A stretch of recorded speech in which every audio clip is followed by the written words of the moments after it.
Poštovani gledatelji, dobar vam dan.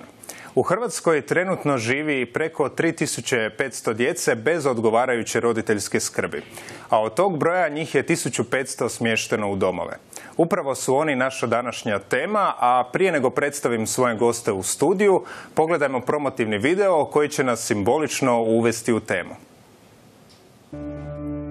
To je onaj osjećaj kojeg dobijete kada odrastete, završite školu i odlazite od kuće.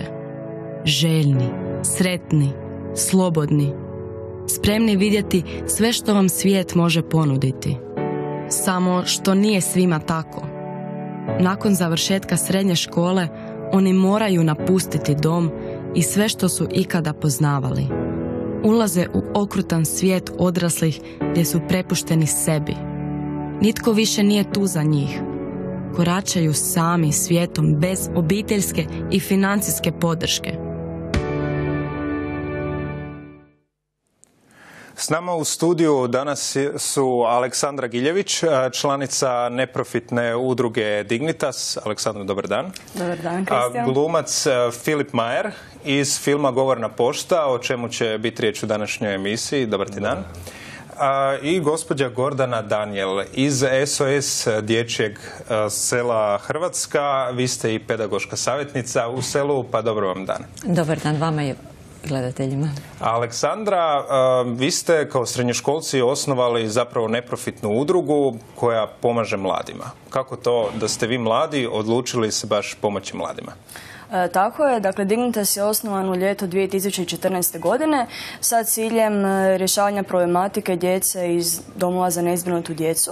To je naš prvi projekt, međutim udruga Dignitas je otvorena udruga, dakle mi ju shvaćamo kao svojevrsnu platformu za koju se mogu pridružiti svi mladi i kreativni ljudi koji žele svoje ideje i nekakve projekte projecirati u javnost, naravno za dobrobit cijele zajednice.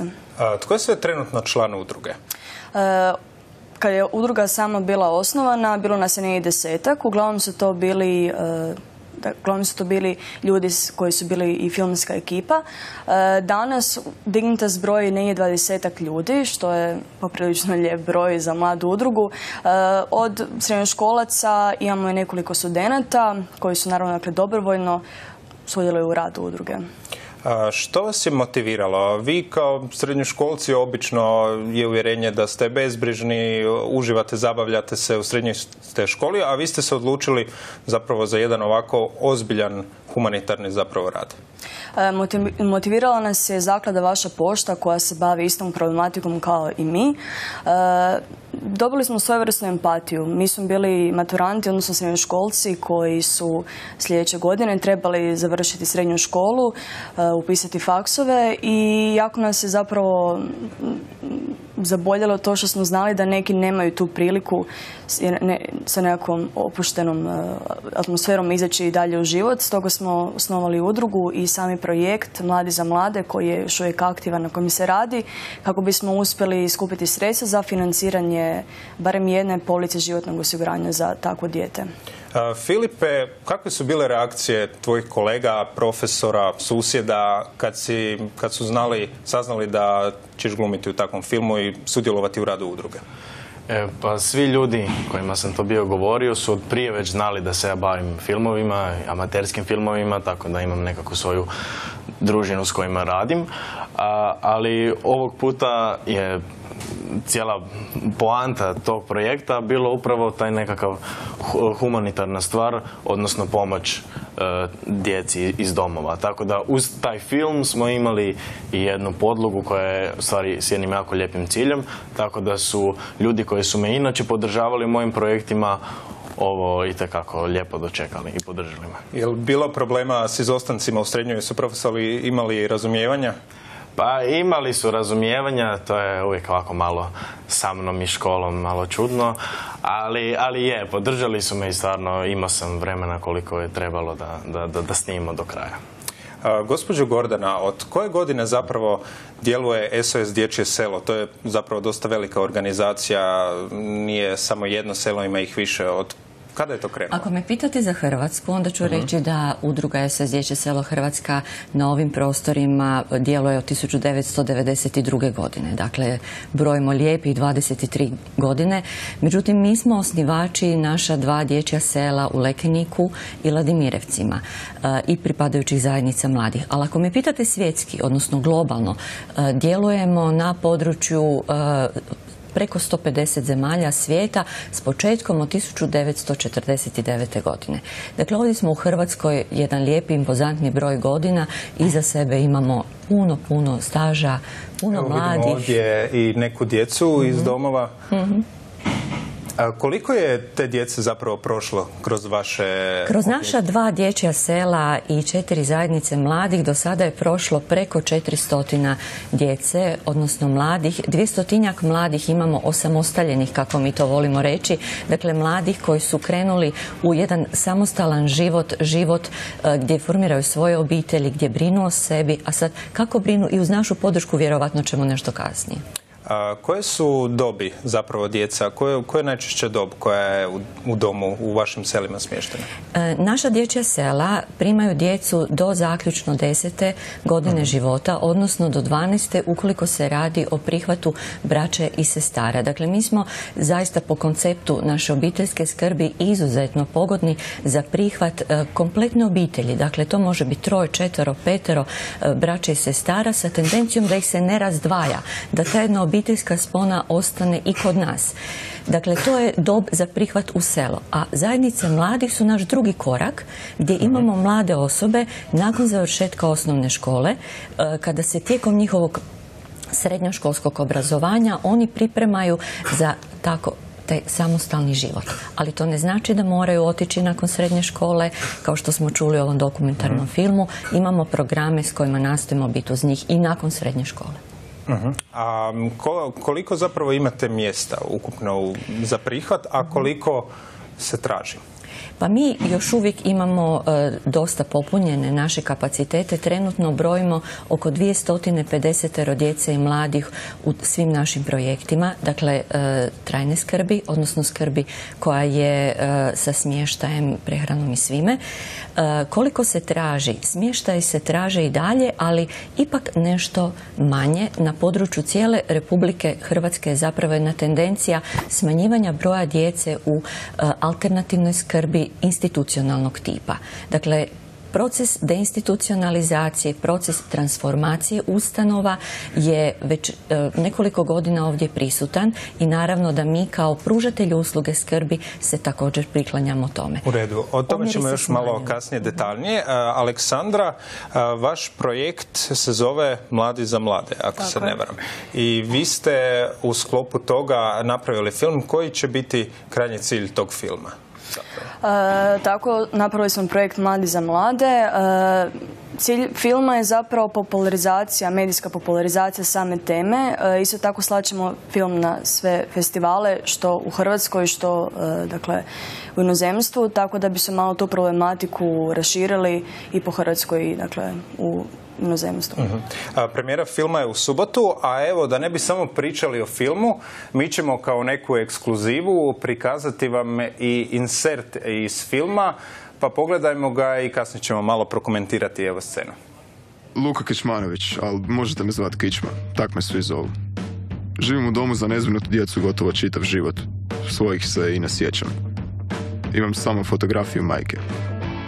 Želim je postaviti toliko pitanja, ali nije to sad važno. Ovo je Marijan. Povučan dečko, ali mogu zamisliti kako mu je. S njim je u domu još i mlađa sestra. Nemamo puno tog zajedničkog osim adresa, ali ipak se nekako najbolje kužimo. A da, tu je i Nada, naša odgajateljica. Onaj odgovorni tip, jel? Dobar dan. Dobar dan. I? Što će reći da ste došli na ovaj razgovor za posao? Mene zapravo Nada poslala. Mali od Nade, a? Imaš nekog iskustva? Trenutno nikakvog.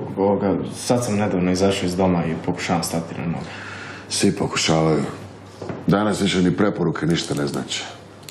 Ja sam siguran da vas neću iznevjeriti. Evo, sami dajte jednu priliku, molim vas. Jeli? Ajde, prodaj mi usisavač.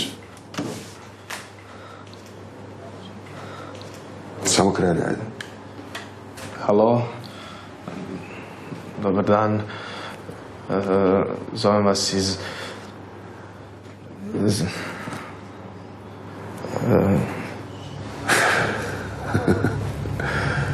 Pa zar stvarno? U redu, javit ćemo vas. Dobro, hvala. Zanimljiva scena. Filipe, o čemu se ukratko radi o filmu? Znači, ukratko, film se radi o dvojici mladića koji sa svojih 18 godina gube pravo da budu u domu i oni dolaze u Zagreb kod jednog svog prijatelja koji je također prije bio u domu kako bi se snašli, kako bi imali gdje spavati i imati i od nečega živjeti. Ovaj insert što smo ga sada vidjeli, to je bila scena razgovora za posao. Možeš nam nešto malo više reći? Znači, moj lik Marijan, to je jedan od te dvojice dečkiju, dolazi na razgovor i evo, to mu je prvi razgovor nakon što dolazi u Zagreb, znači jako je uzbuđen i jako ga u stvari treba taj posao. I dolazi, evo, kao što smo vidjeli, ne prolazi mu baš to najbolje, jer nije se baš ni spremio, nije ni baš znao što ga previše očekuje i jednostavno, evo, to mu je ovo prva stvar koja mu baš nije legla kada je došao u Zagreb. Kako si se spremao za ulogu? Morao si se uživjeti u jednu, pa ne baš laku sudbinu takvog jednog čovjeka, djeteta? Da, taj lik je dosta slojevit. On, osim što ima tu nekakvu izlazak iz doma i sada brigu za vlastitu egzistenciju, on se još tu u Zagrebu i zaljubljuje, tako da ima puno emocija odjednom. Ali ono što ja volim nekako raditi je... Evo vidimo ovdje fotografije sa snimanja. Aha, da, jako lijepo. A joj, tu... To je, da, izvan seta smo se malo šalili.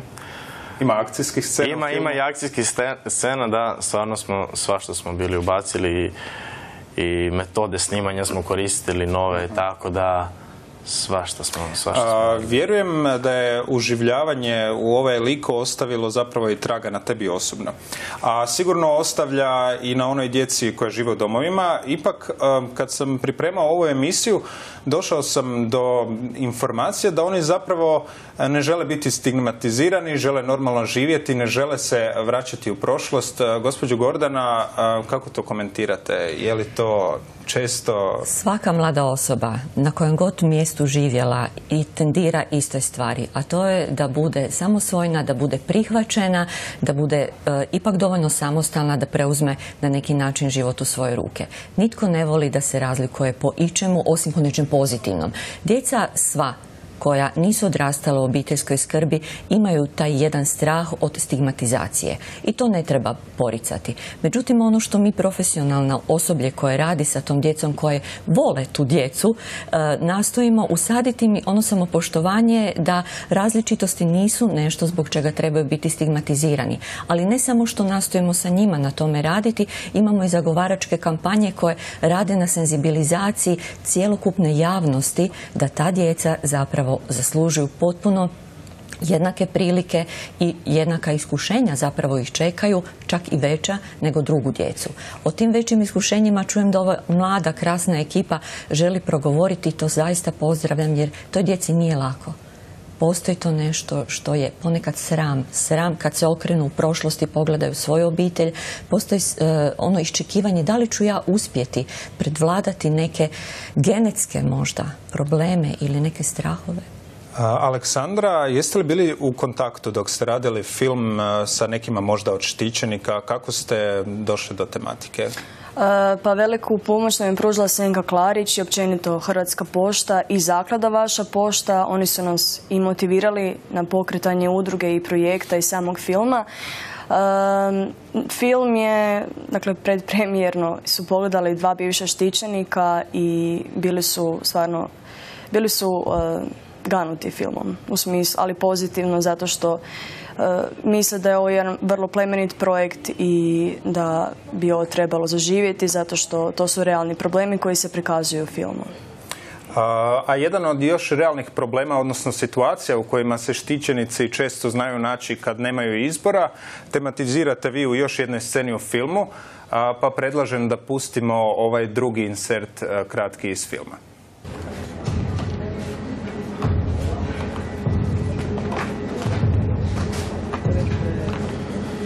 Dobar dan. Dobar dan.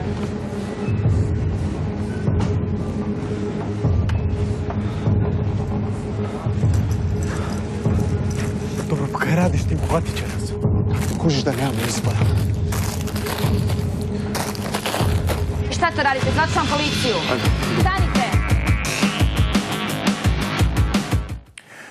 Naši likovi u filmu nisu imali izbora, ali djeca o kojoj vi skrbite, o kojoj brinete, koliko je njih zapravo imalo izbora i moglo nastaviti život bez da odu s one strane zakona?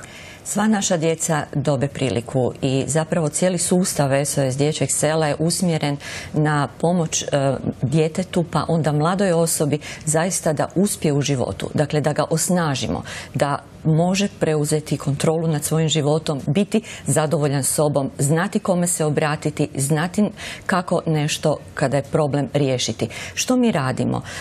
Kod nas ne prestaje skrb srednjom školom, završetkom srednje škole. Mi nastojimo našim mladim osobama ojačati ih u području obrazovanja, ponuditi im nastavak školovanja. Mi imamo momentalno 11 studenata od 22 mladih koji su izašli iz sustava skrbi.